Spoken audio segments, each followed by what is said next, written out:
नमो भगवते वासुदेवाय, नमो नारायण पुराण पुरुषोत्तमाय नमो नमः। सच्चिदानंद रूपाय विश्व उत्पत्ति आदि हेतवे तापत्रय विनाशाय श्री कृष्णाय वयम नमः। अश्वत्थामा द्वारा द्रौपदी के पुत्रों को मारा जाना और अर्जुन के द्वारा अश्वत्थामा का मान मर्दन। श्री शौनक जी ने पूछा, सूत जी, सर्वज्ञ एवं सर्वशक्तिमान व्यास भगवान ने नारद जी का अभिप्राय सुन लिया, फिर उनके चले जाने पर उन्होंने क्या किया? श्री सूत जी ने कहा, ब्रह्म नदी सरस्वती के पश्चिम तट पर साम्याप्रास नाम का एक आश्रम है। वहाँ ऋषियों के यज्ञ चलते ही रहते हैं। वहीं व्यास जी का अपना आश्रम है। उसके चारों ओर बेर का सुंदर वन है। उस आश्रम में बैठकर उन्होंने आचमन किया और स्वयं अपने मन को समाहित किया। उन्होंने भक्ति योग के द्वारा अपने मन को पूर्णतया एकाग्र एवं निर्मल करके आदि पुरुष परमात्मा और उनके आश्रय से रहने वाली माया को देखा। इसी माया से मोहित होकर यह जीव तीनों गुणों से अतीत होने पर भी अपने को त्रिगुणात्मक मान लेता है और इस मान्यता के कारण होने वाले अनर्थों को भोगता है। इन अनर्थों की शांति का साक्षात साधन है केवल भगवान का भक्ति योग। परंतु संसार के लोग इस बात को नहीं जानते। यही समझकर उन्होंने इस परमहंसों की संहिता श्रीमद् भागवत की रचना की।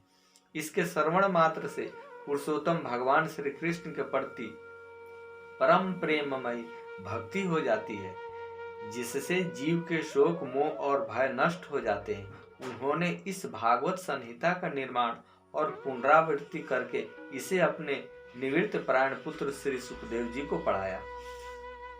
शौनक जी ने पूछा, श्री सुखदेव जी तो अत्यंत निवृत्ति परायण है। उन्हें किसी भी वस्तु की अपेक्षा नहीं, वे सदा आत्मा में ही रमण करते हैं। फिर उन्होंने किसके लिए इस विशाल ग्रंथ का अध्ययन किया? श्री सूत जी ने कहा, जो लोग ज्ञानी हैं, जिनकी अविद्या की गांठ खुल गई है, जो सदा आत्मा में ही रमण करने वाले हैं, वे भी भगवान की हेतु रहित भक्ति किया करते हैं, क्योंकि भगवान के गुण ही ऐसे मधुर हैं जो सबको अपनी ओर खींच लेते हैं। फिर सुखदेव जी तो भगवान के भक्तों के अत्यंत प्रिय और स्वयं भगवान वेद व्यास के पुत्र हैं। भगवान के गुणों ने उनके हृदय को अपनी ओर खींच लिया और उन्होंने उससे विवश होकर ही इस विशाल ग्रंथ का अध्ययन किया।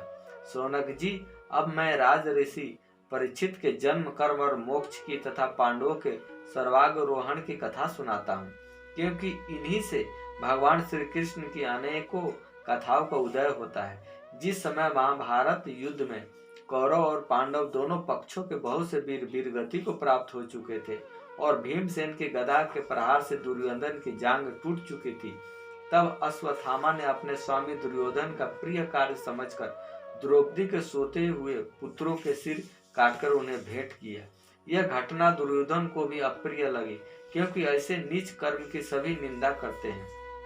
उन बालकों की माता द्रौपदी अपने पुत्रों का निधन सुनकर अत्यंत दुखी हो गई। उसकी आंखों में आंसू छलछलाए, वह रोने लगी। अर्जुन ने उसे सांत्वना देते हुए कहा, कल्याणी, मैं तुम्हारे आंसू तब पोंछूंगा जब उस अताताई ब्राह्मण दाम का सिर गांडीव धनुष के बाणों से काटकर तुम्हें भेंट करूंगा और पुत्रों की अंत्येष्टि क्रिया के बाद तुम उस पर पैर रखकर स्नान करोगे। अर्जुन ने इन मीठी और विचित्र बातों से द्रौपदी को सांत्वना दी और अपने मित्र भगवान श्री कृष्ण की सलाह से उन्हें सारथी बनाकर कवच धारण कर और अपने भयानक गांडीव धनुष को लेकर वे रथ पर सवार हुए तथा गुरुपुत्र अश्वत्थामा के पीछे दौड़ पड़े। बच्चों की हत्या से अश्वत्थामा का मन उद्विग्न हो गया था। तब उसने दूर से ही देखा कि अर्जुन मेरी ओर झपटे हुए आ रहे हैं। तब अपने प्राणों की रक्षा के लिए पृथ्वी पर जहां तक भाग सकता था, रुद्र से भयभीत सूर्य के भांति भागता रहा। जब उसने देखा कि मेरे रथ घोड़े यदु से ब्रह्मास्त्र को लौटाने की विधि मालूम न थी, फिर भी प्राण संकट देखकर उसने आचमन किया और ध्यानस्थ होकर ब्रह्मास्त्र का संधान किया। उस अस्त्र से सब दिशाओं में एक बड़ा प्रचंड तेज फैल गया। अर्जुन ने देखा कि अब तो मेरे प्राणों पर ही आ बनी। तब उन्होंने श्री कृष्ण ने प्रार्थना की। अर्जुन ने कहा, श्री कृष्ण, तुम सच्चिदानंद स्वरूप परमात्मा हो, तुम्हारी शक्ति अनंत है, तुम ही भक्तों का अभय देने वाले हो। जो संसार की धधकती हुई आग में जल रहे हैं, उन जीवों को उससे उबारने वाले एकमात्र तुम ही हो। तुम प्रकृति से परे रहने वाले आदि पुरुष साक्षात परमेश्वर हो। अपनी चित्त शक्ति स्वरूप शक्ति से बहिरंग और त्रिगुणमयी माया को दूर भगाकर अपने अद्वितीय स्वरूप में स्थित हो। वही तुम अपने प्रभाव से माया मोहित जीवों के लिए धर्मादि रूप कल्याण का विधान करते हो। तुम्हारा यह अवतार पृथ्वी का भार हरण करने के लिए और तुम्हारे अनन्य प्रेमी भक्त जनों के निरंतर स्मरण ध्यान करने के लिए है। स्वयं प्रकाश स्वरूप श्री कृष्ण यह भयंकर तेज सब ओर से मेरी ओर आ रहा है। यह क्या है, कहां से क्यों आ रहा है, इसका मुझे बिल्कुल पता नहीं है। भगवान ने कहा, अर्जुन, यह अश्वत्थामा का चला हुआ ब्रह्मास्त्र है। यह बात समझ लो कि प्राण संकट उपस्थित होने से उसने इसका प्रयोग तो कर दिया, परंतु वह इस अस्त्र को लौटाना नहीं जानता। किसी भी दूसरे अस्त्र में इसको दबा देने की शक्ति नहीं है। तुम शास्त्र विद्या को भली भांति जानते हो। ब्रह्मास्त्र के तेज से ही इस ब्रह्मास्त्र की प्रचंड आग को बुझा दो। सूत जी कहते, अर्जुन विपक्षी वीरों को मारने में बड़े प्रवीण थे। भगवान की बात सुनकर उन्होंने आचमन किया और भगवान की परिक्रमा करके ब्रह्मास्त्र के निवारण के लिए ब्रह्मास्त्र का ही संधान किया। बाणों से विदेष्टित उन दोनों ब्रह्मास्त्रों के तेज प्रलयकालीन सूर्य और अग्नि के समान आपस में टकराकर सारे आकाश और दिशाओं में फैल गए और बढ़ने लगे। तीनों लोकों को जलाने वाली उन दोनों अस्त्रों की बढ़ी हुई लपटों से प्रजा जलने लगी। उसे देखकर सबने यही समझा कि यह प्रलय काल की सामर्थक अग्नि है। उस आग से प्रजा का और लोगों का नाश होते देखकर भगवान की अनुमति से अर्जुन ने उन दोनों को ही लौटा लिया। अर्जुन की आंखें क्रोध से लाल लाल हो रही थी। उन्होंने झपटकर उस क्रूर अश्वत्थामा को पकड़ लिया और जैसे कोई रस्सी से पशु को बांध ले वैसे ही बांध लिया। अश्वत्थामा को बलपूर्वक बांधकर अर्जुन ने जब शिविर की ओर ले जाना चाहा, तब कमल नयन भगवान श्री कृष्ण ने कुपित होकर कहा, अर्जुन, इस ब्राह्मण धम को छोड़ना ठीक नहीं है। इसको तो मार ही डालो। इसने रात में सोए हुए निरपराध बालकों की हत्या की है। धर्मवेता पुरुष, असावधान, मतवाले, पागल, सोए हुए बालक, स्त्री, विवेक शून्य, शरणागत, रथहीन और भयभीत शत्रु को कभी नहीं मारते, परंतु जो दुष्ट और क्रूर पुरुष दूसरों को मारकर अपने प्राणों का पोषण करता है, उसका तो वध ही उसके लिए कल्याणकारी है। क्योंकि वैसी आदत को लेकर यदि वह जीता है तो और भी पाप करता है और उन पापों के कारण नरकागामी होता है। फिर मेरे सामने ही तुमने द्रौपदी से प्रतिज्ञा की थी कि मानवती, जिसने तुम्हारे पुत्रों का वध किया है उसका सिर मैं उतार लाऊंगा। इस पापी कुलंगार आतताई ने तुम्हारे पुत्रों का वध किया है और अपने स्वामी दुर्योधन को भी दुख पहुंचाया है, इसलिए अर्जुन इसे मार ही डालो। भगवान श्री कृष्ण ने अर्जुन के धर्म की परीक्षा लेने के लिए ही इस प्रकार प्रेरणा की, परंतु अर्जुन का हृदय महान था। यद्यपि अश्वत्थामा ने उनके पुत्रों की हत्या की थी, फिर भी अर्जुन के मन में गुरुपुत्र को मारने की इच्छा नहीं हुई। इसके बाद अपने मित्र और सारथी श्री कृष्ण के सामने वे अपने युद्ध शिविर में पहुंचे। वहां अपने मृत पुत्रों के लिए शोक करते हुए द्रौपदी को उसे सौंप दिया। द्रौपदी ने देखा कि अश्वत्थामा पशु की तरह बांधकर लाया गया है। निंदित कर्म करने के कारण उसका मुख नीचे की ओर झुका हुआ है।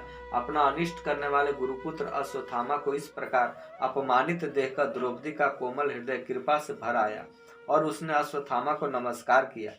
गुरुपुत्र का इस प्रकार बांध कर लाया जाना सती द्रौपदी को सहन नहीं हुआ। उसने कहा, छोड़ दो, इन्हें छोड़ दो, ये ब्राह्मण है, हम लोगों के अत्यंत पूजनीय है, जिनकी कृपा से आपने रहस्य के साथ सारे धर्मवेद और प्रयोग तथा उपसंहार के साथ संपूर्ण शास्त्रों का ज्ञान प्राप्त किया है।